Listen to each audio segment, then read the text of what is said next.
Hello बच्चों, कैसे हैं आप लोग। आशा करती हूँ आप सभी लोग स्वस्थ होंगे, मस्त होंगे और पढ़ाई भी अच्छे से करते होंगे।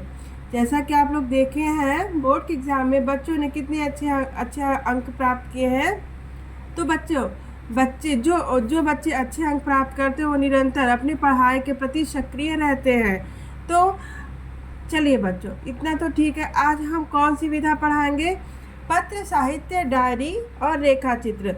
बच्चों इसमें तो कम ही लेखकों ने इसमें अपनी रचनाएं लिखी हैं, लेकिन पत्र साहित्य क्या होता है, डायरी कैसे लिखा जाता है और रेखा चित्र कैसे लिखा जाता है, उसकी क्या विशेषता है, ये जानना हमारे लिए बहुत ज़रूरी है। तो चलिए बच्चों, पहले हम सबसे पहले कौन सी विधा देखेंगे? पत्र साहित्य।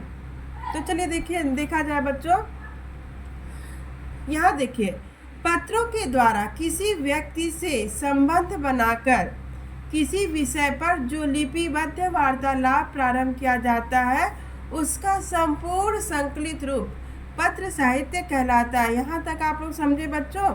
यहाँ पे दो व्यक्तियों के बीच पत्र द्वारा संबंध बना होता है, एक दूसरे को पत्र लिखते हैं और वह पत्र इतनी साहित्यिक होती हैं कि उन पत्रों में लिखी बातों को एक जगह संकलित करके उसे पत्र साहित्य का रूप दे दिया जाता है।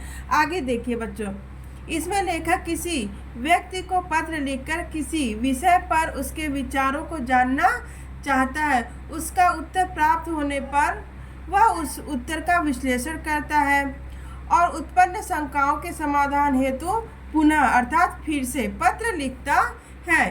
इस प्रकार एक प्रक्रिया प्रारंभ रहती है जो पत्रों के रूप में लिपिबद्ध होती जाती है। जब यह प्रक्रिया पूर्ण हो जाती है तो प्रेषक अर्थात भेजने वाला और प्राप्तकर्ता जो पत्र को प्राप्त करता है के पत्रों के संकलन को पत्र साहित्य कहा जाता है। अतः पत्र साहित्य की वह विधा है जिसके द्वारा मनुष्य समाज में रहते हुए अपने भाव और विचारों को दूसरों तक संप्रेषित करना चाहता है। बच्चों देखिए, पत्र साहित्य दो प्रकार का होता है, एक पत्र व्यक्तिगत होता है, दूसरा सार्वजनिक। और यहाँ देखिए, पत्र पत्रिकाओं में प्रकाशनार्थ भेजे जाने वाले पत्र प्राय कैसे होते हैं? ये तो सार्वजनिक प्रश्नों को लेकर लिखे जाते हैं, मतलब सबके हितों को ध्यान में रखकर वो पत्र लिखे जाते हैं। और यहाँ पे देखिए बच्चों, साहित्यिक दृष्टिकोण से ऐसे पत्रों को कुछ काल के पश्चात प्रकाशित किया जा सकता है। हिंदी साहित्य में पत्र प्रकाशन का आरंभ द्विवेदी युग में ही हो गया था। और यहाँ देखिए, सबसे पहले किसने पत्र साहित्य का प्रकाशन किया था या लिखा है? तो महात्मा मुंशी राम ने स्वामी दयानंद संबंधी पत्रों का संकलन कब किया? 1904 ईस्वी में प्रकाशित कराया था। किसका?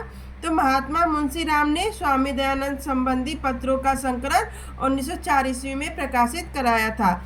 छायावादी युग में रामकृष्ण आश्रम देहरादून से विवेकानंद पत्रावली का प्रकाशन किया गया था। छायावादोत्तर युग में पत्र साहित्य के संकलन और प्रकाशन की दिशा में कई महत्वपूर्ण कार्य हुए।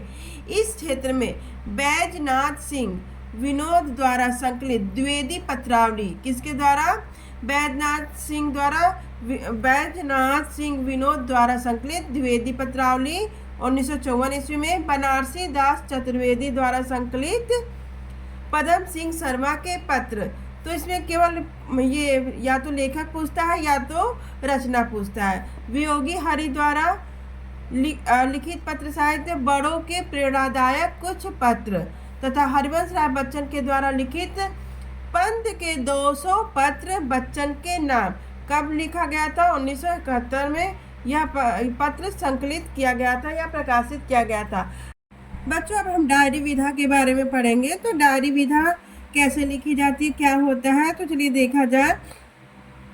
डायरी लेखन एक ऐसी विधा है जिसमें व्यक्ति, कवि या लेखक अपने जीवन में घटित कुछ अनुभवों, घटनाओं विचारों आदि का तिथिबद्ध अर्थात तारीख के अनुसार वह विवरण लिखता है।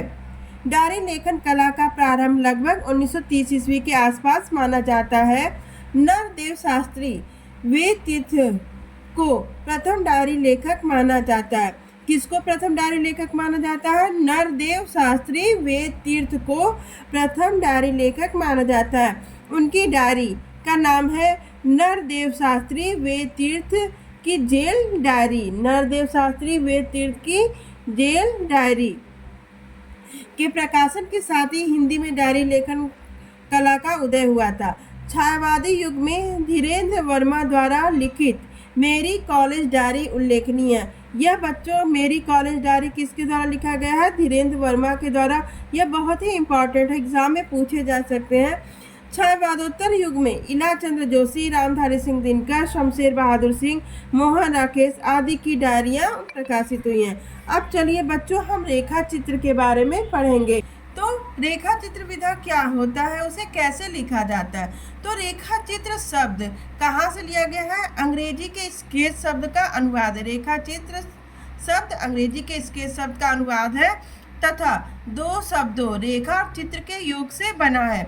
इसमें लेखक शब्दों को इतने कलात्मक ढंग से रखता है कि किसी व्यक्ति, वस्तु अथवा घटना के बाह्य तथा आंतरिक स्वरूप का शब्द चित्र इस प्रकार अंकित किया जाता है कि पढ़ने वाले अर्थात पाठक के हृदय में उसका सजीव तथा यथार्थ चित्र अंकित हो जाता है। रेखा चित्र में किसी व्यक्ति, वस्तु, घटना या भाव का कम से कम शब्दों में मर्म स्पर्शी अर्थात दिल को छू लेने वाले शब्दों, भावपूर्ण और सजीव अंकन होता है। रेखा चित्र में चित्रकला तथा साहित्य का सुंदर तालमेल दिखाई पड़ता है। यहाँ सामंजस्य लिखा है, सामंजस्य का अर्थ होता है तालमेल दिखाई पड़ता है। यहाँ पे देखिए जिस प्रकार एक चित्रकार तुलिका ब्रश को कहते हैं, तुलिका तथा रंगों के माध्यम से किसी सजीव चित्र का निर्माण करता है, उसी प्रकार रेखा चित्रकार शब्दों के द्वारा ऐसे भावपूर्ण चित्र प्रस्तुत करता है जो उसकी वास्तविक संवेदना को मूर्त रूप प्रदान करने में सफल होता है। मूर्त उस वास्तविक संवेदना को, अपने भाव को एक आकार, एक जीता जागता चेहरा, रूप, स्वरूप देने में वह सफल हो जाता है। इस विधा का प्रारंभ कब हुआ? तो इस विधा का प्रारंभ छायावाद काल में हुआ। महादेवी वर्मा का इस क्षेत्र में अर्थात रेखा चित्र साहित्य में विशिष्ट स्थान है। उनके प्रतिनिधि संस्मरणात्मक रेखा चित्रों में कौन कौन सी रचनाएं हैं? रामा, बिंदा, सबिया, बिट्टो, घीसा प्रमुख हैं। ये सब रचनाएं किस में आते हैं? रेखा चित्र में आते हैं। महादेवी जी कृत अतीत के चलचित्र, स्मृति की रेखाएं, पथ के साथी, स्मारिका, मेरा परिवार अति प्रसिद्ध तथा चर्चित रचना संग्रह है।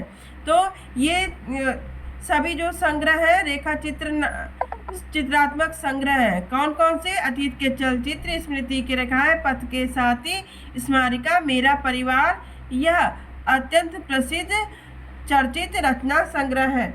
आगे देखिए बच्चों, प्रकाश चंद्र गुप्त की पुरानी स्मृतियां तथा रेखा चित्र, ये दोनों रेखा चित्र किसका है? पुरानी स्मृतियां रेखा चित्र प्रकाश चंद्र गुप्त की है। ऐसे ही राधिका रमण प्रसाद सिंह का टूटा तारा, विजय मोहन शर्मा कृत रेखा और रंग, कन्हैयालाल मिश्र प्रभाकर द्वारा लिखित जिंदगी मुस्काए बाजे पायलिया के घुंघरू, जिंदगी मुस्काए बाजे पायलिया के घुंघरू किसका है? कन्हैयालाल मिश्र प्रभाकर जी का है।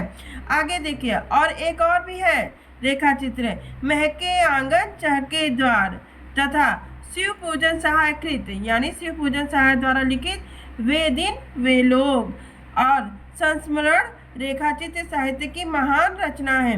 अर्थात ये जो रचनाएं हैं संस्मरण विधा में भी आते हैं और रेखा चित्र साहित्य में भी आते हैं। तो इसलिए यहाँ पर लिख दिया गया संस्मरण और रेखा चित्र साहित्य की महान रचनाएं हैं। यहाँ देखिए सत्यवती कृत अमिट रेखाएं में उनके संस्मरणात्मक रेखा चित्र संकलित है।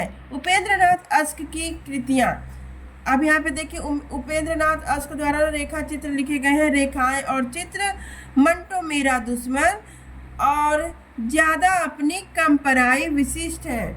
ज्यादा अपनी कम पराई और मंटो मेरा दुश्मन, ये बहुत इंपॉर्टेंट है। किसका है? उपेंद्र नाथ अस्क का है। इस विधा के प्रवर्तकों में महादेव वर्मा, श्री राम शर्मा, पदम सिंह शर्मा तथा रामवृक्ष बेनी प्रमुख है। आज तक के लिए इन 3 विधाओं को ही पढ़ाया जाएगा इस वीडियो में। अगली विधाओं को अगले वीडियो में पढ़ाया जाएगा। तब तक के लिए धन्यवाद बच्चों। मेरे वीडियो अच्छा लगे तो लाइक करिए, सब्सक्राइब करिए और शेयर भी करिए। धन्यवाद।